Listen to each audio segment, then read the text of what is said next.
Livro das Lamentações. Nós vamos estudar agora o livro mais triste da Bíblia. Esse livro é o livro que descreve a destruição de Jerusalém. Jeremias é considerado pela Septuaginta como sendo o autor desse livro.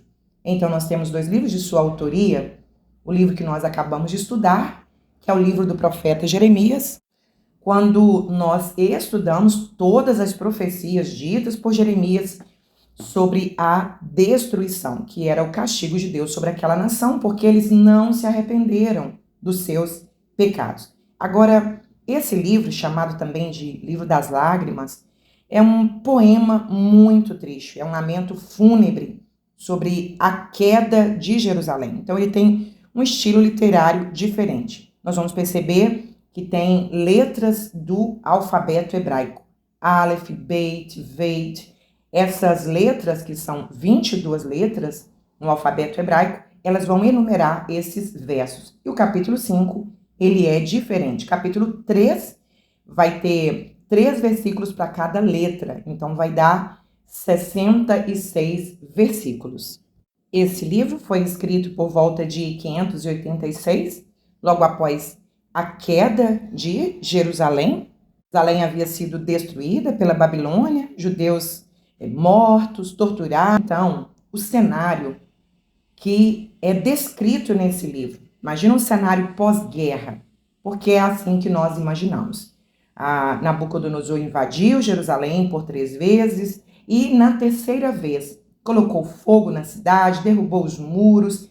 Então a cidade estava totalmente destruída e o profeta então lamenta, chora, descreve uma canção fúnebre, mas o livro termina trazendo esperança, porque Jeremias, ele conhecendo Deus, ele sabia da misericórdia de Deus, do seu amor indescritível, então ele termina esse livro orando, clamando pela restauração. Esse livro vai nos ensinar muitas lições, porque temos vivido dias semelhantes aos dias de Jeremias, quando a nossa nação ou essa geração tem se entregado tanto ao pecado e virado as costas para Deus.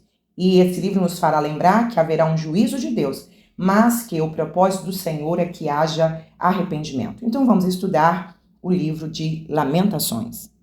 Livro das Lamentações, capítulos 1 e 2. Capítulo 1, Jeremias vai expressar a sua profunda dor, a sua tristeza pela queda de Jerusalém. E vai mostrar que ele estava lá, que ele viu. Então ele descreve a cidade santa como sendo uma viúva que foi abandonada, que perdeu seus filhos e que agora está na solidão e que não tem ninguém para consolar. É interessante nós percebermos na voz, nas palavras do profeta Jeremias, uma dor como sendo a dor de Deus, ao ver o seu povo amado, agora naquela situação tão caótica. Normalmente os profetas, eles eram levados a viver situações que o fizessem sentir a dor de Deus. Livro do profeta Oséias, por exemplo, nós percebemos esta situação. E agora ele está descrevendo do 1 ao 7 como ficou, o que está acontecendo, e do 8 a 11 ele diz, olha, mas eu sei a causa, eu sei por que os nossos inimigos estão prosperando, por que os nossos inimigos estão tendo vitória sobre nós, por que o mal está avançando, eu sei. Verso 8, Jerusalém gravemente pecou, por isso ficou instável. E o povo, a partir do verso de número 12, o povo lamenta. Agora o povo chora e reconhece. Verso de número 18, justo é o Senhor. O que o povo está dizendo? Olha, Deus não é injusto, Deus não é mau. O que está acontecendo não é culpa de Deus, é culpa nossa. Que pena quando um povo não reconhece a situação caótica como resultado de um pecado de uma nação e começam a atribuir a culpa a Deus. Deus é injusto, por que é que tantos seres inocentes estão sofrendo, por que é que nós estamos vivendo tantas calamidades. Alguns chegam ao cúmulo de dizer que Deus não existe. Se ele existisse, não haveria dor, não haveria sofrimento. Na verdade, quando Deus permite essas situações, ele está chamando esse povo para voltar-se para ele, para se arrepender. O capítulo de número 2 continua descrevendo esse derramar da ira de Deus contra o seu povo, e cada verso aqui vai descrevendo o que aconteceu, como ficou a cidade de Jerusalém depois dessa invasão, uma cidade agora que está vivendo a fome, ruínas, as moradas destruídas, os palácios, verso de número 5, também destruídos, verso de número 7, o altar do Senhor, o santuário, o inimigo invadiu a casa do Senhor, roubou os utensílios, deixou aquela casa destruída. Verso de número 8, os muros também destruídos. Verso 9, as portas. Quando falamos de portas, de portões, naquele contexto, representava segurança, privacidade de uma cidade. Quando uma cidade não tinha muros, não tinha portões, significava que ela estava vulnerável às invasões inimigas. E o restante do capítulo mostra a angústia do povo ao ver as crianças, ao ver as mães procurando comida, verso de número 12, e não ter o que dar para os seus filhos comerem, e descrevendo esse quadro como inigualável, verso de número 13. A quem te assemelharei para que venha me consolar? Ninguém passou por isso, ninguém entende o que nós estamos passando, então não tem ninguém que possa vir nos consolar. O que é que nós aprendemos aqui? Aprendemos a tomar cuidado com o pecado. O pecado, ele se apresenta como sendo prazeroso, mas o pecado, ele traz consequências terríveis, tanto na vida pessoal quanto em um estado nacional.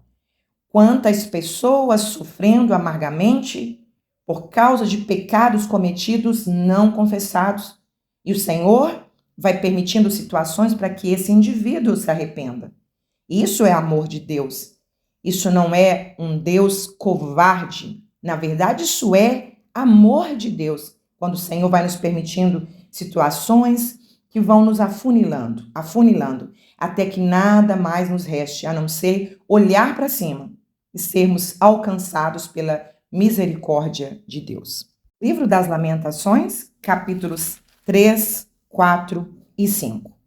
Esse capítulo, diferente dos dois anteriores, ele traz luz em meio às trevas. Ele traz esperança num cenário desesperador. Aqui, o profeta, ele traz esperança para o povo enquanto lamenta. São 3 versos para cada letra do alfabeto hebraico. São 66 versículos e ele aqui descreve que ele viu. Verso 1, eu sou o homem que viu a aflição pela vara do furor. Eu avisei, profetizei e também estava lá vendo as profecias se cumprirem. Eu vi as invasões, eu vi a destruição, eu vi os muros sendo quebrados, o templo sendo invadido, mas eu preciso lembrá-los acerca da misericórdia do Senhor. O profeta, ele conhecia Deus como o povo não conhecia. Então, como profeta, o papel dele seria animar aquele povo. Olha, gente, eu sei quem é Deus. Eu sei dos seus atos de justiça, eu sei que ele é um Deus justo, santo, mas eu conheço outros atributos de Deus. Eu conheço Deus intimamente. Então, aqui vai ter um dos versículos mais lindos da Bíblia, quando ele disse assim, lembra-te da minha aflição, do meu pranto, do absinto, do fel. Ele está dizendo assim, eu sei que Deus está derramando o seu juízo, mas eu sei também que ele se lembra de nós. Eu sei que ele se lembra do nosso pranto e que ele pode vir nos socorrer. Verso de número 21, eu quero me recordar disso. Eu quero trazer à minha memória, eu quero pensar naquilo que me dá esperança. E nesse exato momento, com tudo destruído, o que é que eu quero pensar e quero ajudar vocês a pensarem. As misericórdias do Senhor são a causa de não sermos consumidos. Gente, as misericórdias dele se renovam. A cada manhã elas não têm fim. Ou seja, eu conheço os atributos de Deus. Eu sei que os atributos de Deus é justiça, juízo, retidão, santidade, mas eu também sei que é bondade, misericórdia, amor. Eu sei que se nós clamarmos, nos arrependermos, o Senhor pode olhar para nós e nos restaurar. Verso de número 25, bom é o Senhor para os que se atêm a Ele. Ele é bom. Um dos seus atributos é a bondade. Olha, é bom então ter esperança e aguardar em silêncio a salvação. Bom é para o homem suportar o jugo na sua mocidade. Olha, é melhor a gente então estar rendido a viver voluntariamente de acordo à disciplina de Deus e aprender o que Ele quer nos ensinar nesse exato momento. Ponha a boca no pó. Talvez assim haja esperança. Que palavra maravilhosa! Através das lamentações de Jeremias, nós também temos esperança ao lembrar que o nosso Deus é o mesmo, sua bondade é a mesma, sua misericórdia continua se renovando a cada manhã. Não importa o qual fundo do poço nós fomos, não importa o qual a profundidade dos nossos pecados. Se nós nos arrependermos, nos humilharmos, o Senhor é misericordioso para nos perdoar. Ele reconhece, verso de número 39, de que se queixa, pois o homem se queixa dos seus pecados. Verso 42, nós prevaricamos, fomos rebeldes e por isso o Senhor nos perdoou. Gente, entendam que o que nós estamos vivendo é consequência dos nossos pecados, mas lembremos das suas misericórdias. Capítulo de número 4, o lamento é um contraste sobre como era antes e como ficou depois. Pessoas que comiam iguarias, agora estão pelas ruas comendo migalhas. Pessoas que foram criadas no meio de joias preciosas, de pedras preciosas, agora estão abraçando o esterco. Verso de número 10, mães tendo que comer os seus próprios filhos, e é claro que nós hoje não temos nenhuma condição humana de entender que nível essa nação chegou de fome para que as mães desejassem comer os seus próprios filhos. E verso de número 13, ele reconhece, leva essa nação a reconhecer, foi por causa dos pecados dos profetas que levaram o povo a pecar contra o Senhor com suas profecias mentirosas, foi por causa dos nossos pecados e por isso nós estamos colhendo tudo isso. Capítulo de número 5, ele termina então fazendo uma oração. Ele descreve o que está acontecendo, como está o cenário. Ele diz, olha, nós perdemos nossas terras, nossas propriedades, as nossas casas, agora está na mão do inimigo. O inimigo tomou posse daquilo que era nosso. As mulheres foram estupradas, tanta crueldade, trabalho forçado. Mas, verso de número 6, mais uma vez, meu Deus, eu reconheço que a coroa caiu da nossa cabeça, nós estamos envergonhados, perdemos a nossa honra, mas foi por causa dos nossos pecados. Quando um povo reconhece, quando o povo se humilha, pede perdão pelos seus pecados, o Senhor é poderoso para perdoar e nos restaurar. Jeremias, então, termina orando, reconhecendo a soberania de Deus. Ele não atribui em momento algum nenhuma culpa a Deus. Verso 19. Tu, Senhor, permaneces eternamente. O teu trono é de geração em geração. O Senhor está no controle, o Senhor está no governo, quem faz é o Senhor, do jeito que o Senhor quiser. Aceitamos sua correção. Mas eu quero te pedir, renova os nossos dias como antes. Ele faz uma oração, clamando ao Senhor, restaura-nos, restaura a sorte desse povo. E o Senhor fez, porque o seu amor é indescritível, é incalculável. Que o Senhor escute a oração dos santos nessa nação, nessa geração, e que esta nação e que esse povo também se renda ao Senhor, como nos dias de Jeremias. Que nós possamos reconhecer que o que estamos vivendo é consequência dos nossos pecados e Deus está nos convidando ao arrependimento. Se pudéssemos resumir esse livro em uma palavra, seria: arrependam-se, para depois não lamentar. O interesse de Deus não é destruir, é sempre restaurar, tanto na nossa vida pessoal quanto em uma situação nacional. O Senhor nos exorta sobre a gravidade do pecado, as suas terríveis consequências, sobre um juízo vindouro de Deus inevitável.